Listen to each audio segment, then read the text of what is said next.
पैसे संपले.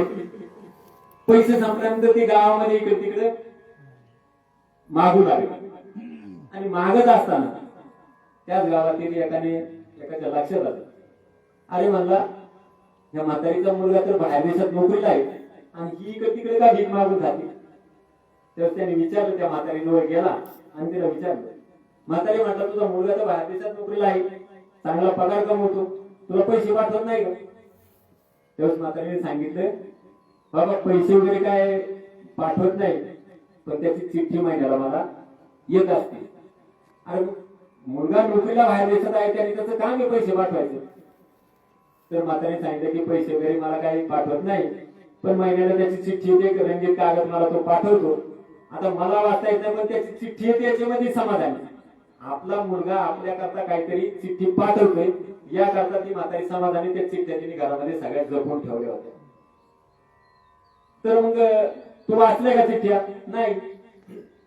तो माणूस म्हटला, चल काय तुझा मुलगा तुला निरोप पाठवतोय, काय तुझी चौकशी करतोय, मला पाहू दे, वाचू दे. ज्यावेळी तो माणूस त्या म्हाताऱ्या स्त्री बरोबर त्याच्या झोपडीमध्ये गेला, त्या टायमाला छोटीशी वलन केलेली होती, दोरा बांधलेला होता, त्या दोऱ्यावरती घडीमध्ये असे रंगीत कागद अडकून ठेवले होते. ज्यावेळेस तो माणूस आतमध्ये गेला त्याने ते कागद पाहिले त्यावेळेस तो अचंबित झाला. त्या चिठ्ठ्या नव्हत्या महाराज. त्या ठिकाणी प्रत्येक महिन्याला 10,000चा ड्राफ्ट पाठवत होता मुलगा. कितीचा? 10,000चा ड्राफ्ट पाठवत होता. परंतु म्हातारी स्त्री होती आणि शिकलेली नव्हती, त्यामुळे त्याला चिठ्ठी आहे का हा ड्राफ्ट आहे हे समजत नव्हतं. तिने आला की आपला तो ठेवून द्यायचा. अगदी तशी अवस्था आपली आहे.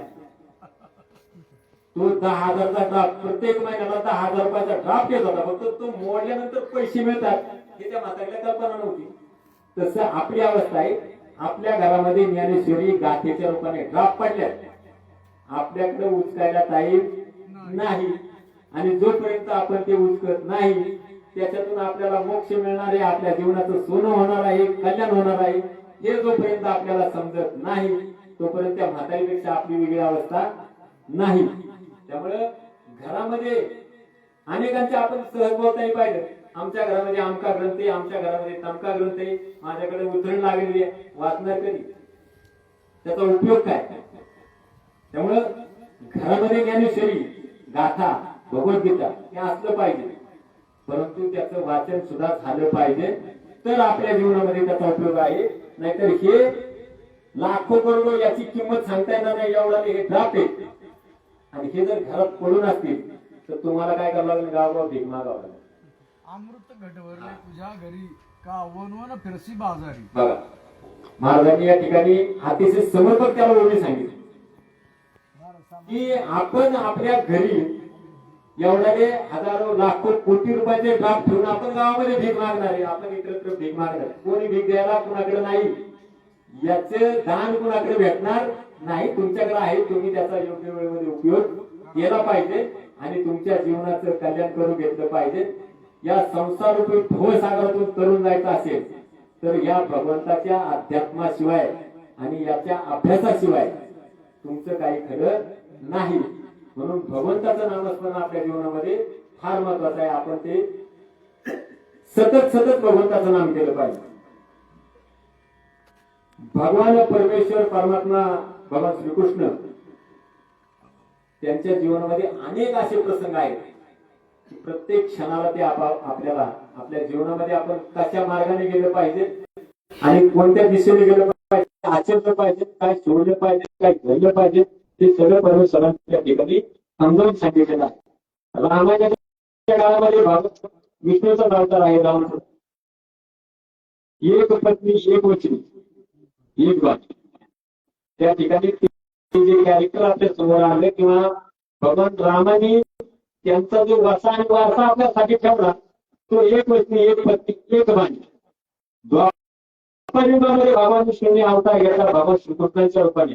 त्या ठिकाणी अनेक वचनी बहुपत्नी बहुवचनी हा त्या ठिकाणी विष्णूचा अवतार, परंतु कार्य वेगळं, प्रत्येक ठिकाणी वेगळं. कारण येणाऱ्या काळामध्ये तुमच्या पुढे जसे प्रसंग येणार आहे तसं तुम्हाला मार्गदर्शन त्या ठिकाणी केलेलं आहे. महाराष्ट्राचा एक प्रसंग सांगतो. आपल्या रोजच्या जीवनामध्ये आपण जगत असताना आपल्याला अनेक लोक भेटतात. त्याच्यामध्ये एक व्यक्ती अशी असते ते दूर ठिकाणी खेळते दगड. आपल्या सोप्या भाषेत आपण त्याला मांडवर जायला म्हणतो.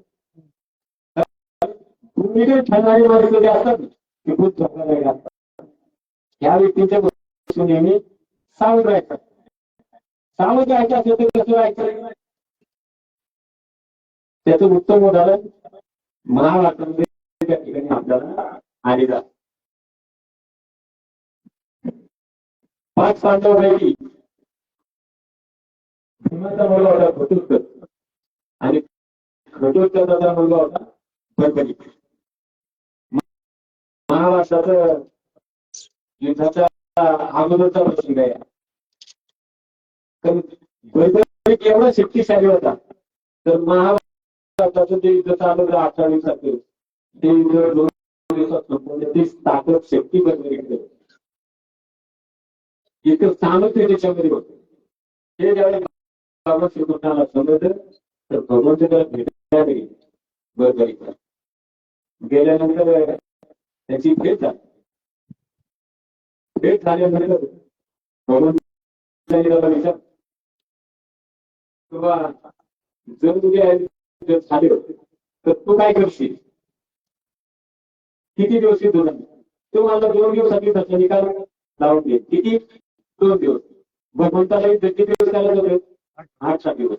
आणि यांच्या निकाल किती दिवसात होता? 2 दिवस. भगवंतांचे हे काही सामान्य गोष्ट नाही, साधा नाही. त्या ठिकाणी भगवंताने विचारलं की मग मला काही गोष्टींची अपेक्षा आहे, तुम्हाला देणार का? तर त्याला आता बरोबर केवढं शक्तिशाली झालं त्याला सुद्धा समजत होतं की हा देवाचा अवतार आहे. त्याने सुद्धा सहजपणे सांगितले की भगवंता ते माणसात तुम्ही तुम्हाला द्यायला तयार आहे. तुम्ही मागणी करा, मी तुमच्याकरता ते देणार. त्यावेळी भगवान श्रीकृष्णाने त्याला अगोदर विचारलं होतं की युद्धामध्ये तू कोणत्या बाजूने राहणार, कौरवांच्या बाजूने का पांडवांच्या बाजूने? हे फार महत्वाचे. त्यावेळी भगवान श्रीकृष्णाला त्याने सांगितलं की लढाई सुरू झाली, मी जर पांडवांच्या पक्षात असेल आणि लढाई सुरू झाली कौरव जर कमी पडले तर मी पांडवांची बाजू सोडून जाणार आणि कौरवांच्या बाजूने लागणार. जो कमी पडेल त्याच्या बाजूने मी जाणार. कौरवांची बाजू चांगली झाली, पांडव कमी पडले की मी पांडवांच्या बाजूने येणार आणि इकडून लागणार. मग देवाच्या डोक्यात आलं की निकाल काय लागायचा होता नाही. तर